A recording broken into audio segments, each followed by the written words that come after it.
Big Monday. That means it's time to talk Big Four hoops. We are talking them here on Monday night. I'm Jonathan Snyder, alongside, once again, Mike Bunt, Western New York Big Four hoops. And Mike, we're back talking again at 6:45 here on a Monday. Just a few days away from conference play. I think we were just talking off camera before this started about how we were looking forward to conference play getting rolling and, how that's really going to, I think, create some more intrigue. But we have a lot to unravel from this week. Not a lot of games, Mike, but a lot of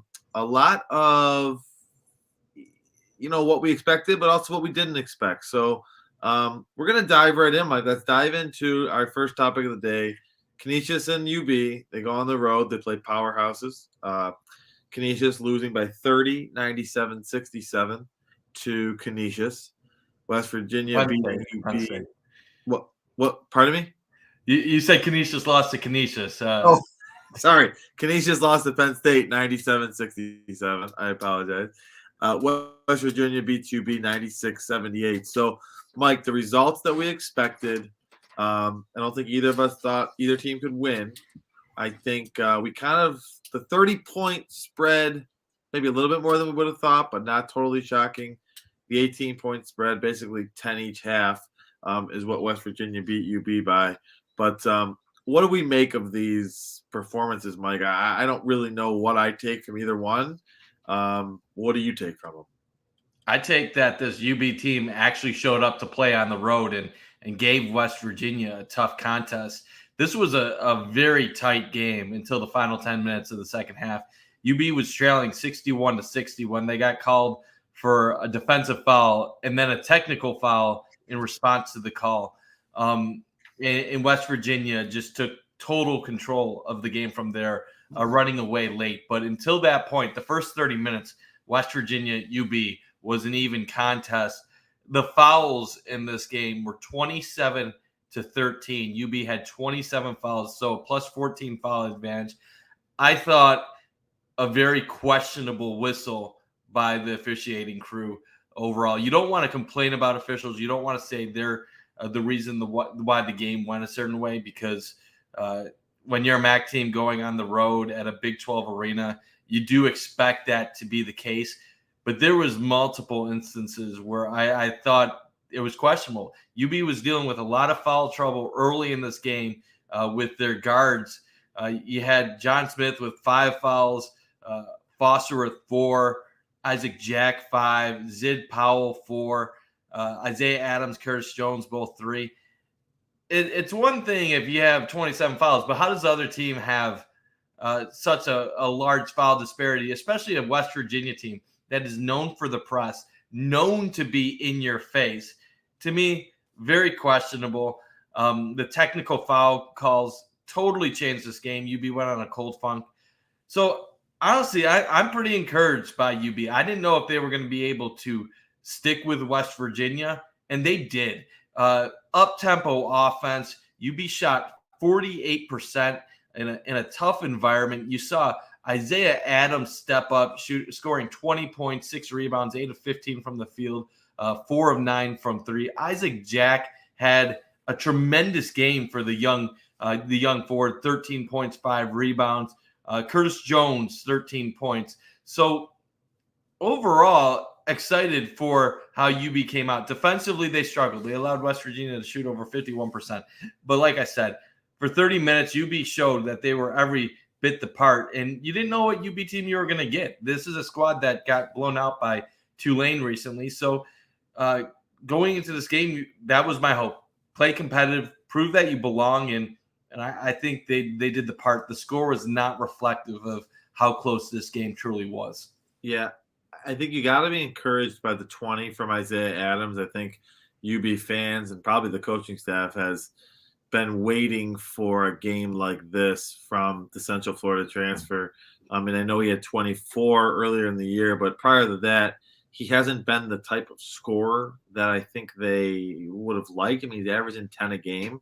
So, I mean, the numbers say he can score a little bit, but I think that this type of game in this type of an environment is encouraging.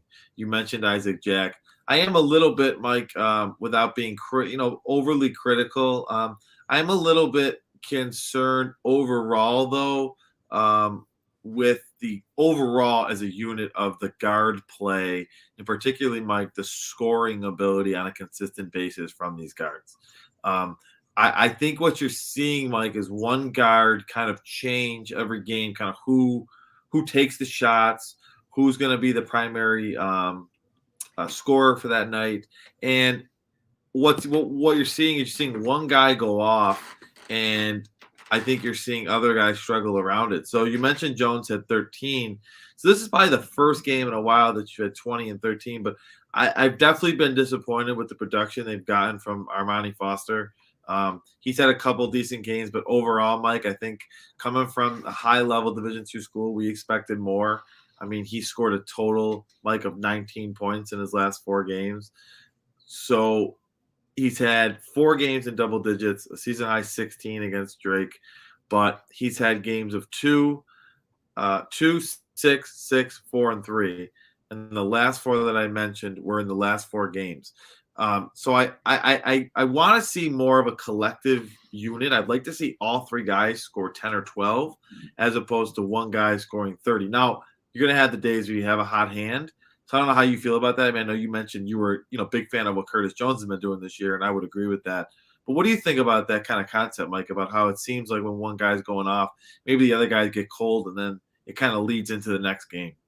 Yeah, it's interesting how it doesn't seem Curtis Jones is the leading scorer, and he's their go-to guy so far this year, right around 15 points. But you are right; they don't have that primary scorer where you go into a game thinking this guy's going to get 17, 18 points, regardless of if he plays well or not. Curtis Jones is turning into that guy overall, but you are right; it is up and down. I thought we were going to see more. A better Isaiah Adams to start the year. But then when you see him score 20 points against West Virginia, he shows that ability that we are hoping to see. And if he can do that against the Mountaineers on the road, there's definitely the potential to do that in MAC play. Armani Foster, I think he's showing that it's going to be a little bit of a struggle for him this year. Yes, he was a great D2 player, but the gap between D2 and the MAC is larger than what I would have expected. Yeah, I would have thought going into the year, if you were a premier D2 talent, that you could fit into a conference like the MAC and as an upperclassman and fit in right away. That just has not been the case so far for Foster. Like I said, I'm confident in Curtis Jones. I think you're going to see solid production from him on a game-by-game basis. Yes, there will be a few duds every once in a while. And then when you go to Zid Powell, that's a little bit of a question mark.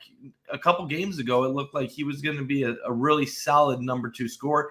Didn't have that type of performance against West Virginia. I still have hope for him. And then behind those 4, it's really anyone's guess. Contrell Blocker, I think the main hope is that he shows some promise this year. He shows a little bit of the hype behind why he was a 3-star recruit. Yeah. He obviously has athleticism, but you're right.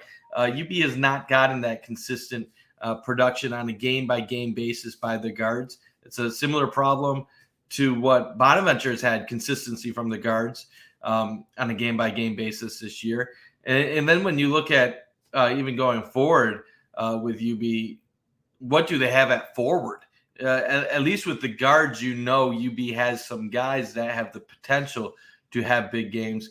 With UB, they have role players. They have guys that can provide minutes, but they don't really have any stars with their forward. John Smith is going to be a quality player. You will get quality minutes, but you're not going to get high-end scoring.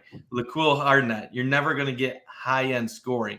If he plays a lot of minutes, it's probably not for good reasons. Although I did think he stepped up and played well. So, Mike, against West Virginia, and you speak of those minutes, Mike, and do you have any insight maybe into what? I mean, Hardnett got his first start. Zid Powell had started every game leading up to that game against West Virginia, and he did not start. Played just 7 minutes. Any insight into why that happened?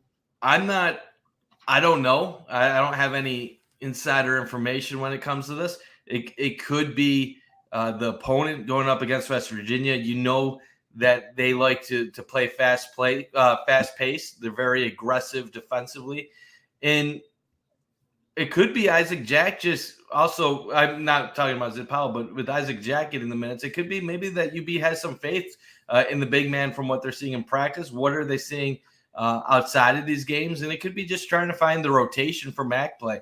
I'm not a believer that non-conference games don't matter. I do believe they matter. But in a case like UB this year where their metrics show they're around 200 in the nation, it's really more about finding the right five to go into MAC play with. And whether that means having one of your key players off the bench who could still play 20 to 25 minutes. Yeah. Like Nick Perkins, obviously Zid Powell's a guard, but sometimes it's okay to have a quality guy off the bench. That way you don't have that drop off when you start making substitutions. And maybe that's what Weitzel is going for with that. But like I said, I am encouraged. I think Isaac Jack actually has some offensive skill that is lacking with some of the other big men on this team. What really a lot of this comes down to is last year with UB, everything was focused on the big three. We all knew Josh Mbalj, Nathan Williams, and Rondo Segou were going to be the primary guys, and everybody else was kind of depth pieces and secondary pieces behind them. What was disappointing about last year was that they had all these guys that we considered highly regarded recruits in Control Blocker, Williamson, Khalil Manning, and none of those three, all of them 3-star recruits, really did anything as freshmen. And we didn't know, was that because they weren't showing promise in practice? Was it Jim Weitzel easing them in? It's year 2. These guys are 3-star recruits on a roster that is rebuilding. And none of the three are really making significant contributions as sophomores. Now you have to wonder, was that an overhyped recruiting class? Why aren't they seeing the court? Obviously, Curtis Jones made an impact last year as a freshman, so I'm not including him in that conversation. But you have to start wondering, is this going to be the rotation that we see? Michigan State's going to be the last major challenge of non-conference. And then it's full go. MAC play, you can't afford to just give away games because you want to mess with the rotation. You better find your group of guys and stick with it. Yeah, I think the Zid Powell storyline is one to follow here against Canton this week when they get a little cupcake in the middle of the week before that Michigan State game that you mentioned. But, the one thing about the Zid Powell situation that intrigues me, and that's why I'll follow it, is, you would think that if someone goes from playing, averaging mid-20s minutes per game, starting every game, double-digit scorer, to off the bench playing just 7, it doesn't scream like discipline to me, because I think if it was discipline, he probably doesn't play at all. So it doesn't scream discipline, but it definitely, a little bit of bells. Hey, why are you doing this? Is it maybe let's try and get Laquil Hardnett going, right? And maybe let's put him in the starting lineup. Let's get a little bigger to start. See if he can get going, get some. Cause he's a guy that can, he's like a microwave, but he ain't the type of microwave that you think of when you think of basketball players. He's not going to go get you 25 off the dribble, right? But he's a microwave in the sense that if he gets an offensive rebound, a putback, gets a fast break layup, and takes a charge in the first 90 seconds, he's fired up, and he's quick, and he is 6'8", 6'9". So maybe that was the mindset. And then when they brought Jack in, they saw he was getting, he's providing production. So maybe it was just one of those games where Zid Powell just gets lost in the shuffle a little bit. So I am interested to see. And he did deal with foul trouble. He had the 4 fouls overall. Yep. So that obviously that plays a role in his minutes. Yep. There could have been the intention going in, come off the bench, but correct. But play more minutes. So that probably plays a role. But it's one of those things where it's weird. It's a in the end it looks like a blowout loss, but it probably was. They're one of the best games they've played all season. It's not going to reflect that way in the box score. There is some oddities with that. But in the end, you got to be encouraged. It's the exact opposite of what Canisius versus Penn State was which we should probably. And one thing I do want to say, the fast tempo by UB, they're one of the fastest offensive tempos in the country. That was giving West Virginia all types of trouble.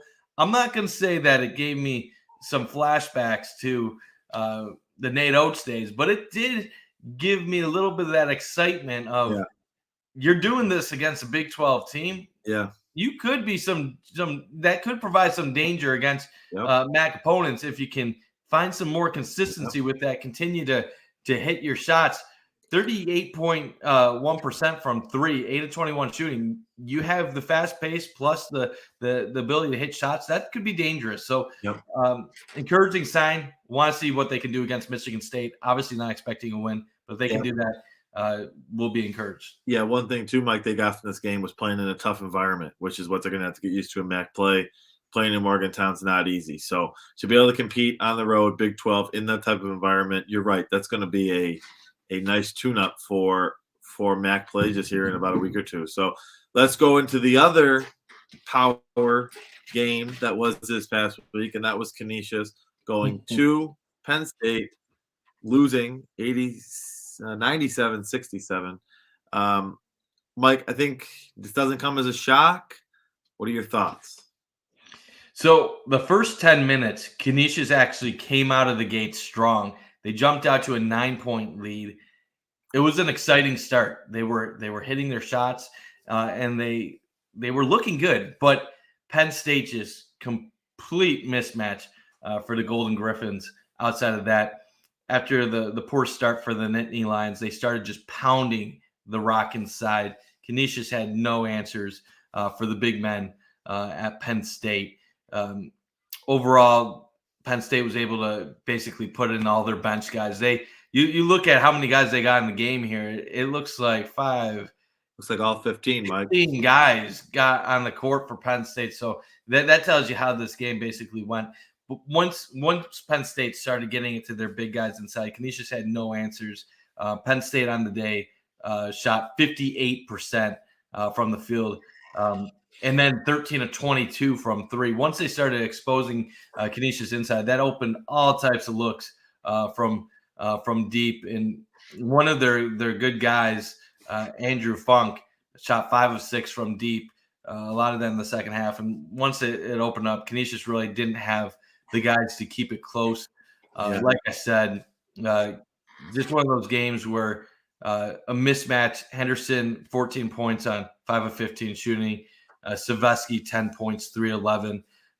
Canisius shot 39% from the field, which isn't horrible for the Griffs against a bigger, more skilled opponent, but just a mismatch. And that's what we've been kind of talking about for the majority of the season with the way things are going, John. Right now, it's 6 losses in a row for Canisius. They have Florida Gulf Coast coming up on the road, and then it's the beginning of Metro Atlantic Athletic play. You hope they can get a win against Florida Gulf Coast team that just beat St. Bonaventure, or else you're not capitalizing. It's a tough spot. I know non-conference play doesn't mean much to a school like Canisius. It's about what do you do in MAC play. But I really wish Reggie would have taken a different approach with this team. I wish he would have scheduled more cupcakes. The expectations were not high for this team. The problem with that season. The problem with scheduling cupcakes is they are a cupcake.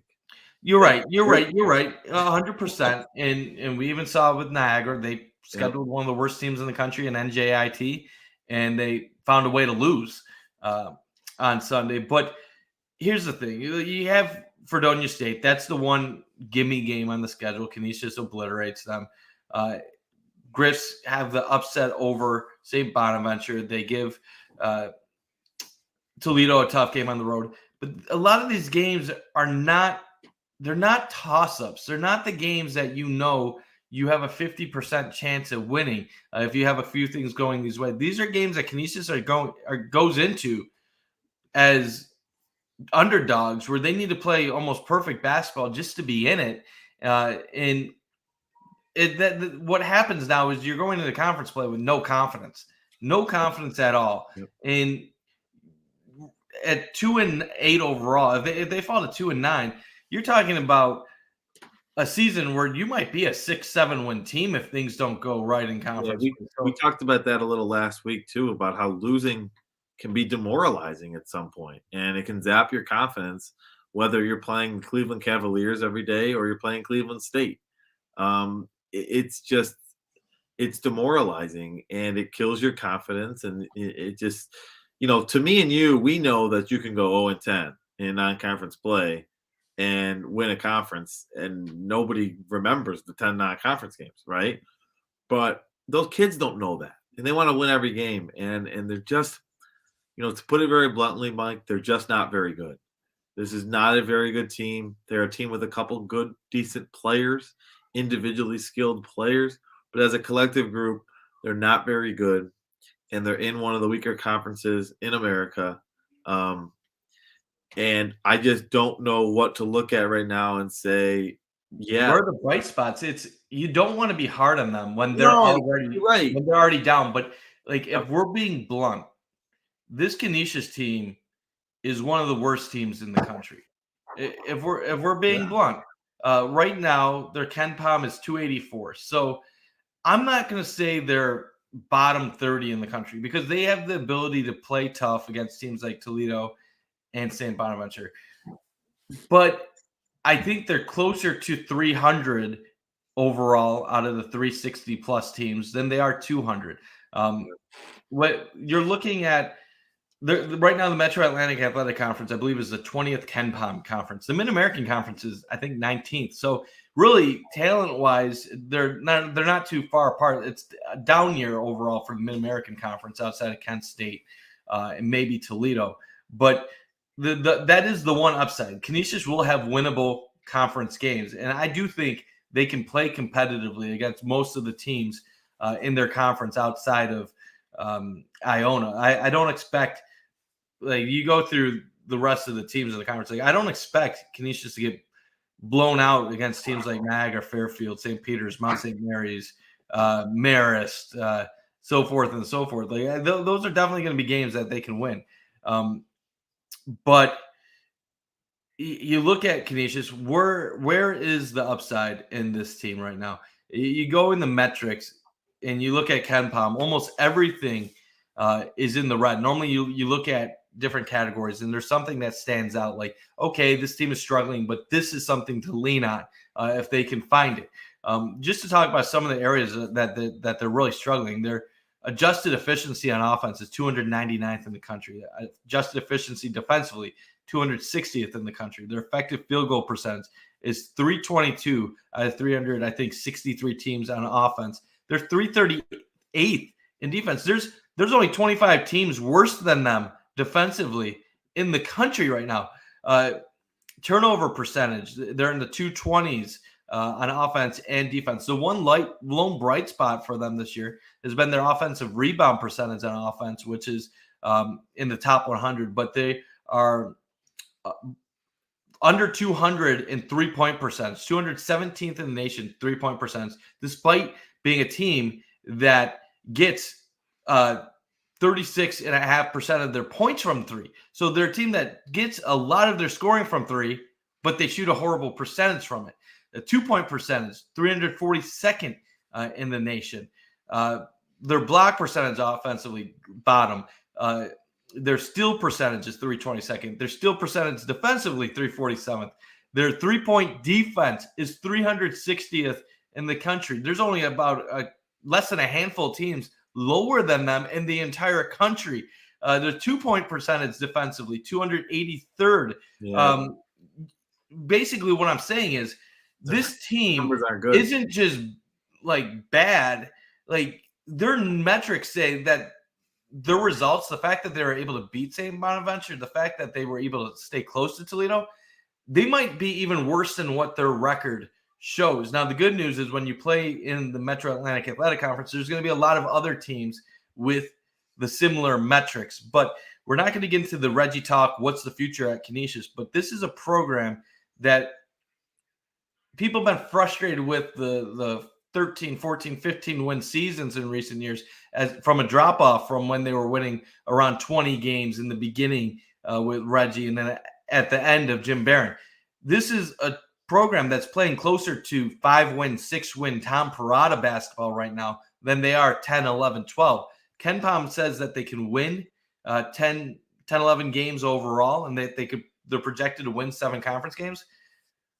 But they're going to need to find some answers to these metrics, because right now they do not have one thing that they can point to that is a positive outside of the fact that they were able to play a close road game against Toledo, and that's scary. Like I said, I don't want to be a negative person, but at this point, you even have to wonder with the good players on Canisius, are they even scoring because they are quality players, or are they scoring because someone has to get some bucket? You took the words out of my mouth, right? So it's basketball. Somebody's got to score, somebody's got to get the rebound, and somebody's got to have an assist. So every team usually has, it's funny because at really lower levels, the average D2s, D3s, things like that, you tend to have guys who average like 20 to 23 points. And in college, as you know, that's a ton of points. All right. Normally a good college player averages, anywhere from 14 up. It's pretty good, right? It's a shorter game, not as many points scored, more players play, things like that. So I look at a guy like Jordan Henderson, and yes, he's talented, and Ty Svetsky. Like, these guys are talented, right? They have skill, but if you put them on, let's just say a UB, which we both believe is a step up, are they getting on the floor? Are they playing over an Isaiah Adams? Are they playing over a Zid Powell or an Armani Foster? The answer is probably no. Are they even playing over a Devin Caesar? I don't know. And that's not even a good UB team right now. Yeah, I don't know. That's a good, and that's a question we won't know. Obviously, we can't throw them on Yeah, UB, we'll find out. They're decent. They have talent, but the point remains. Yeah, the answer, you could also turn that around, right, and say, oh, well, we beat St. Bonaventure, so could Darryl Banks play in front of Jordan Henderson? So you can turn that around, right? The difference about that Bona game, though, is that feels like an outlier based on the evidence so far this season. And I think that was a game where Bona hadn't really been tested on the road, local rivalry game, brand new roster. And we've talked about Bona, how their guards are very up and down, how Darryl Banks can score 20 on a given night, but also has the ability to go 3 of 15 and have a clunker. And Bona did have a lead late in that contest. What I give credit to Canisius was they had resiliency and they battled throughout, and they found a way to get back in that game, force overtime, even when the odds were against them. So I do want to give credit to Canisius. They do battle. They do play hard. I do think it's a talent thing. If Bona and Canisius were to play again, I would still pick Bona. I'd still pick Bona by probably more than 5 points. That's not a diss on Canisius. It's more so I think Canisius played the best that they could against Bona that given day. And to be real, Bona's been struggling, losing the Florida Gulf Coast, losing to Iona badly in the final 6-7 minutes. So this St. Bonaventure team, even though we are high on their future, they aren't the greatest team overall this year either. Yeah, Mike, and we're going to kind of talk about them in a minute here. And one final thing I want to build off your point that you just made, and I thought that was a really good point, what you just said, is they battle and they fight. And that's something that a lot of coaches say, they used to be a Jim Barron thing, battle and fight, yada, yada, yada. That could be what saves the season, Mike. That could be what doesn't make this a 5-win season and does make it a 10-win season. Because in the MAC, if you do fight and you do scratch and claw, we don't think that even the most amount of fighting, even fist fighting, is probably going to be good enough to beat Iona. But I think we both believe that it's probably a toss-up between teams 5 and 12 in that league anyways. So the ability that they do play hard, they are scrappy, they are able to win a game when they're down against Bona. They've shown, I know that's a one-time thing, but they still shown they can do it. I think that could save the season a little bit. That could save their confidence. That could help them pick up some wins and still make the season interesting. Let's switch over to MAC teams, though, Mike. Let's go talk about Niagara, who I think last week we were a little high on, and boom, I think we got crashed. Here's the question, Mike. The stock is down. Are you still buying Purple Eagle and Greg Paulus stock right now? I'm not buying, but I'm not throwing the season away either. There's no arguing. Losing to New Jersey Institute of Technology is a horrendous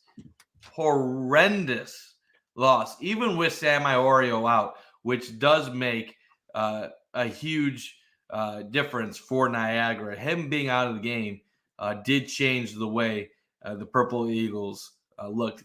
Iorio might not be the biggest score, the biggest impact guy, but with him out, the Purple Eagles were missing his presence down low in the paint. What also really, really killed them overall was Noah Tomlinson had his first game of the year where he really struggled in a winnable contest, going 3 of 12, 0 of 3 from three-point land, 7 points, 5 turnovers, more turnovers and rebounds and assists. So we've been saying all year, the way Niagara wins games, they keep the pace slower. They try to be more efficient on the possessions that they have. And Noah Tomlinson has to be that go-to primary scorer who's making his shots and scoring around 20 points for them to win. That wasn't the case. Aaron Gray had himself a solid game, really, really solid game, 20 points, 8 rebounds, was 8 of 16 from the field, 1 of 6 from 3, unfortunately. But this was a contest where neither team shot the ball well. Niagara 39% from the field, NJIT 35% from the field, round up to 36. Where this game was decided was there was a couple different areas. The rebounding margin, NJIT out-rebounded Niagara 40-31. They had a 4 offensive rebound advantage. They shot 22 of 26 from the free throw line. So they were getting to the line. Niagara was 8 of 12 from the line. And then this is the really horrible number for both teams. They combined for 3 of 29 from three-point land. Niagara 1 of 16. And I was watching. I saw the majority of the game. It was just sloppy by both teams. This looked like a contest with 2 of the bottom teams in the country going head to head. And the thing that's frustrating is I don't think Niagara is one of the bottom teams in the country. Their metrics have them at 248 in KenPom. That's not a good place to be, but it's not where what Niagara was going up against. NJIT entered that game in the 340s. They're now 334 in KenPom. And Niagara was sloppy with the ball. Too many turnovers, poor shot selection. They weren't hitting the shots when they were open. And it was close in the beginning, and it felt like every time that NJIT had an early little run, Niagara had a response, and then the game just got away, and they could never really get it close at the end. So really disappointing effort, and really makes this next game against Binghamton, which will be back home at the Gallagher Center, a game that the Purple Eagles really probably need to win if they want to have confidence entering MAC play, because you can't lose to 2 sub 330 KenPom teams back to back and then say we have a reasonable shot in conference play. Yeah, we talked about last week, Mike. We talked about, the 3 games that they had after the Quinnipiac, after that little MAC start. Eastern Michigan, NJIT, Binghamton, all 3 games we thought were very winnable. And we thought, hey, if one's going to be on the road, we probably want it to be NJIT. Well, after getting the win at home against Eastern, maybe a little closer than you would have liked, this loss is definitely disappointing. I got to be honest with you, albeit not shocking. Surprising, yes. Shocking, no. They operate on such a small margin for error. They don't score a lot of points. And that's part of the issue when you're a lower level team, not a bad team, but you're a lower level team, and you rely on basically your defense to keep you in games and your offense to do just enough to get you over the hump. They average 64 points a game, just under 63.9 points a game. All right. I don't have an issue with winning games in the 50s and 60s. In fact, I like when teams win games in 50s and 60s. Doesn't make for the best product on television, and people don't like when Virginia plays on ESPN on Mondays and Wednesdays. But I'll tell you what, if you can win games in the 50s and 60s, you're a quality basketball team. And that's what Niagara can do. But the issue with that is normally to go along with keeping teams in the 50s and 60s, you have to have an offense that's able and willing to pick up the slack when you do let a team maybe get into the high 60s or 70s. Unfortunately, Niagara's defense, or NJIT's lack of offense, kept their total at 62, but Niagara scoring well under their Well, that's the frustrating average thing. of 53.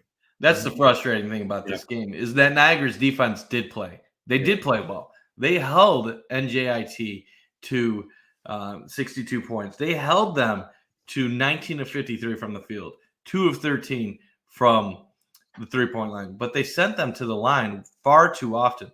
And NJIT, give them credit, 22 of 26 from the charity stripe. That is a tremendous effort at any level of basketball, much less one of the bottom teams in the nation. So they forced NJIT to make their free throws, and they did. And for Niagara, I guess the disappointing thing for me is when you're going up against NJIT and you look at the numbers, you were hoping that they could exploit this team. NJIT is the 346th adjusted efficiency offense in the country. They're horrible.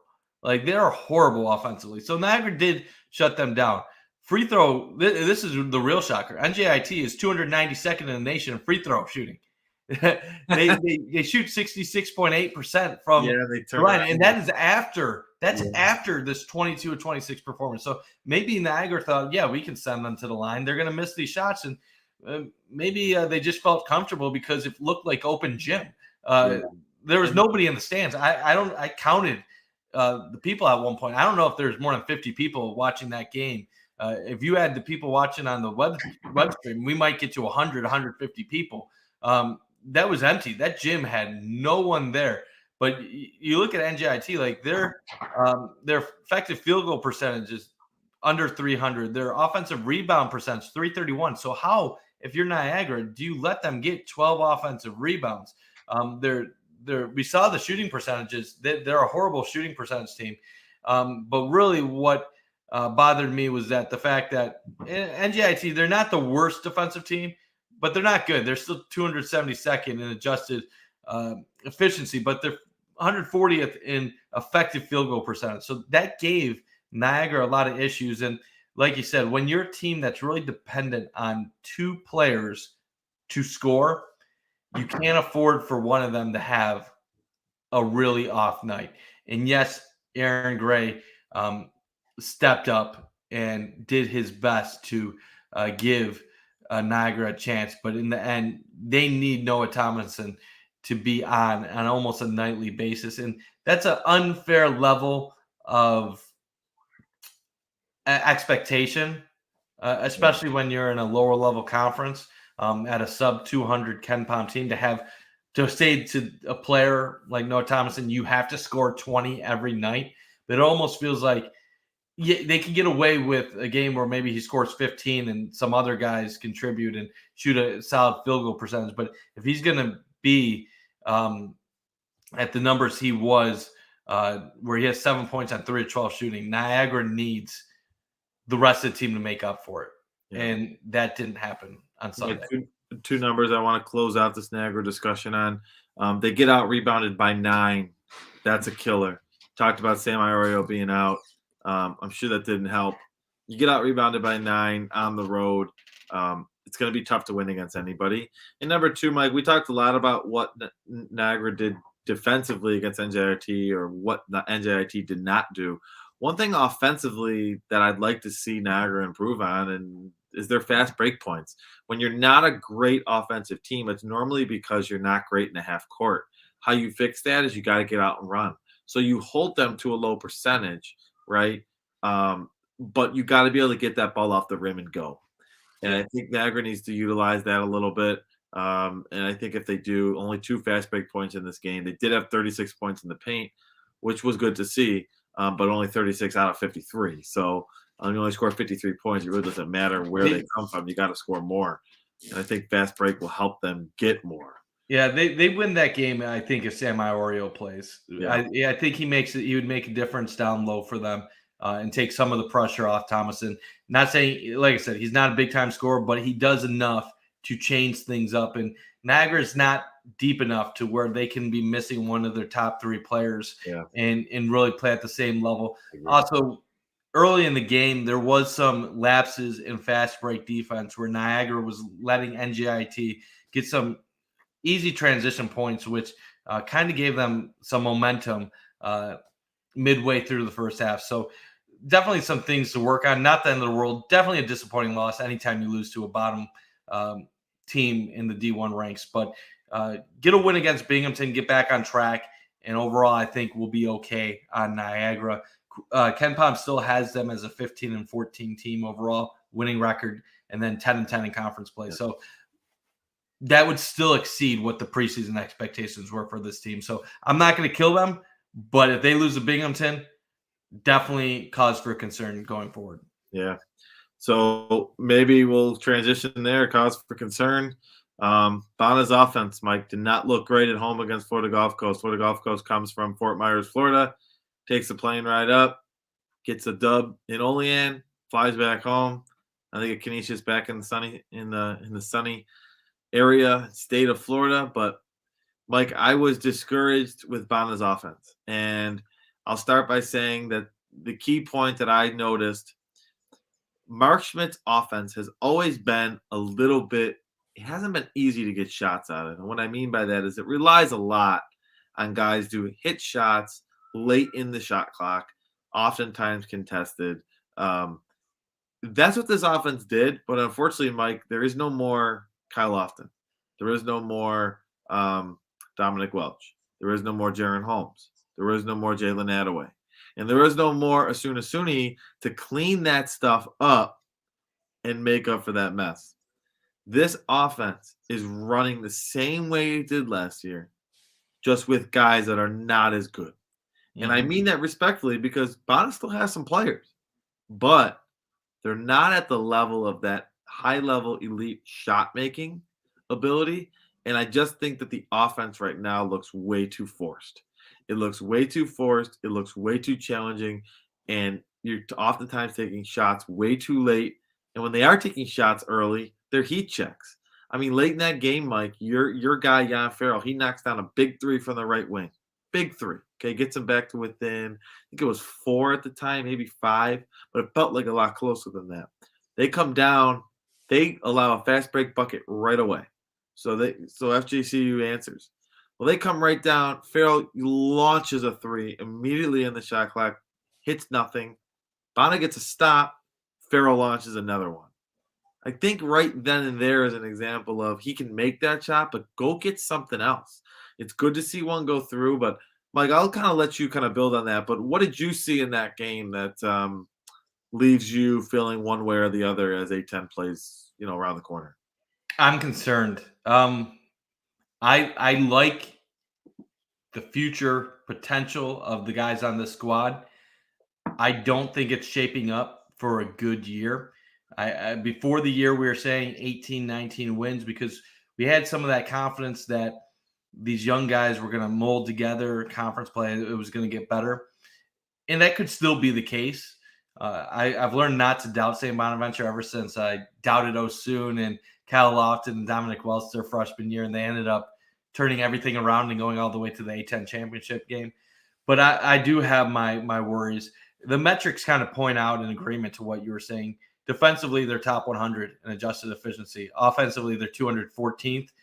Their effective field goal percentage is 230th in the country at 48.5%. Defensively, top 75. So this is I'm not going to say elite defensive team, but this is an above average, very good defensive unit, which is how they're able to stay in these games despite their struggles for long periods where they go cold and they put up bad shots. And you want to hope that it's going to get better because these are young players like Jan Farrell, Barry Evans that have talent.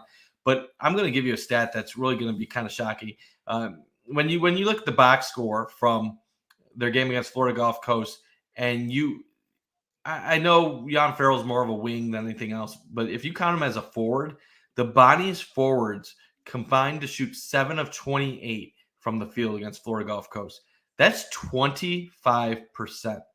If you're a forward, okay, if you're a wing like Jan Farrell, yeah, it's okay if you shoot like 43, 44%. That's acceptable. But like the big men inside in the paint, you need to be close to 50.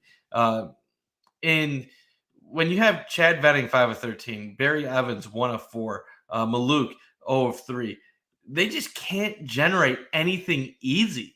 It's very difficult for this Bonner team to put the ball in the basket. And we've seen that plenty of times already this year against UB, against Iona, now against Florida Gulf Coast. And now it's starting to be more than just a 1 or 2 game thing. It's starting to become a trend. And really what I'm noticing is in order for this team to put up a lot of points, they need Kyrell Luke or they need Daryl Banks to really go off. And as we mentioned last week on the show, they're too inconsistent on a game-by-game basis to really have that be a way to have success.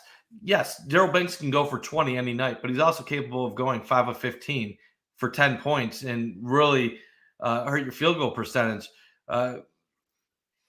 St. Bonaventure shot under 34% against an A-Sun school. That is not going to get it done. An A-Sun team at home, let it be known. And Florida Gulf Coast shot 48%. So not only did St. Bonaventure not have their best offensive night, they also had a poor defensive night overall from that side of things. And it was really the second half. This was a 2-point Bonner lead at halftime, and then they get outscored by 15 in the second half. And if you're going to go forward, what needs to change? If you're saying Bonaventure, well, I don't think there is anything that can really change other than hoping that these players improve them and look better. At the bench, Moses Flowers got 29 minutes, so they gave him a bunch of time, but he was 2 of 7 for 5 points. The rest of the bench is almost non-existent. Outside of Flowers, 0 of 3 shooting. Barry Evans is going to be good for the Bonnies, but he's young and raw. Jan Farrell has that high-end talent, but he's still a freshman, and he's going to put up bad shots. He's going to be inconsistent at times. Chad Venning has the size, has the height, but he's a transfer from Morgan State. He had a tremendous game against Notre Dame, but he has never proven to be a top-end day 10 player. We're hoping he develops into being that.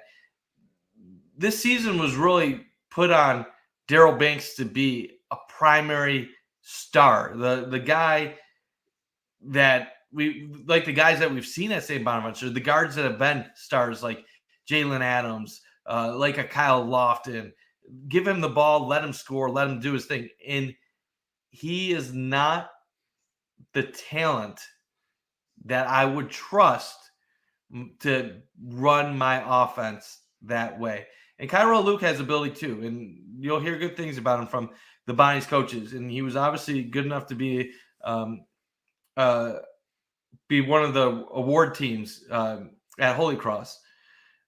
But I think you have to question how much high-end talent is there on this Bonnie's team right now. We know Jan Farrell, we know Barry Evans, but the rest of the roster, are there guys or are there okay players? Yeah. We're not, and I'll just say one more point before handing it over to you. I'm not going to question that if the Bonnies are talented or not. They are talented. If you put the Bonnies in the Metro Atlantic Athletic Conference, they would be a 20-win team. You put them in the Mid-American Conference, they're probably winning 18, 19 games. But don't make it seem like we're comparing Bana against lesser schools and saying they're bad. They're not bad, even though they have lost to Canisius and UB this season. So maybe we're not saying they're good either. But but in the A10, they are looking more like a bottom half team in the Atlantic 10, unless there's some major improvements coming up soon. Yeah, that's funny. We're gonna put you in that league and you're gonna dominate, but you can't dominate against them too. I know it kind of contradicts. I was going on that point, and then I'm like, Oh, yikes. Maybe I shouldn't be saying like it is kind of bad for me to say that after we're talking all this crap about Canisius, and then their one win against a D1 team is against Bonaventure, and I'm trying to talk about how Bonaventure is okay. You know, Well, I changed my point. There is a lot of concern. In just one quick point. Bonaventure, Ken Palm has them going 16-15 overall, 9-9 in the A10. You know why that is? Because the A10 is having a down year. yeah. There are not many big time teams in the A10 this year. So if there ever was a year to be an average team and be able to still win some games in the A10, it's probably this year. Yeah, Mike, I was disappointed with the rebounding numbers, man. 41-28. I mean, at home in that arena where they're supposed to be pretty much unbeatable, right? Virtually unbeatable in that arena. Not That's this supposed year. to be what? Not this year. No, not this year. And I don't know, Mike. I for some reason still have some faith, but the offense is what worries me. The inability to get easy shots worries me. Um, Attaway and Holmes, right? They always took tough shots. Lofton was the guy that calmed them down, and Welch was just the guy that got you something when you needed it. I don't see, what I just described roles, right? Bonner's still figuring out those roles. I think we know Daryl Banks is a volume scorer. I think we know that. I think we know that Luke is a facilitator, and I think we also know that Venning is a power forward that plays powerful. But I still don't know if they have roles, Mike. And I guess I'm trying to describe this a little bit better. I think just because they have attributes, I don't know if that equates to roles. I think that once Schmidt finds a way to get all these attributes, right, and put them in a system that's designed for the betterment of the team, which I think he's still trying to figure out. Once he does, and I believe Mark Schmidt will find a way, I think you will see this team peak late January, early February. And I do think they will be a dangerous team come 8-10 time. I'm not yet going to back off my early season prediction that I think this is a semifinal 8-10 type team.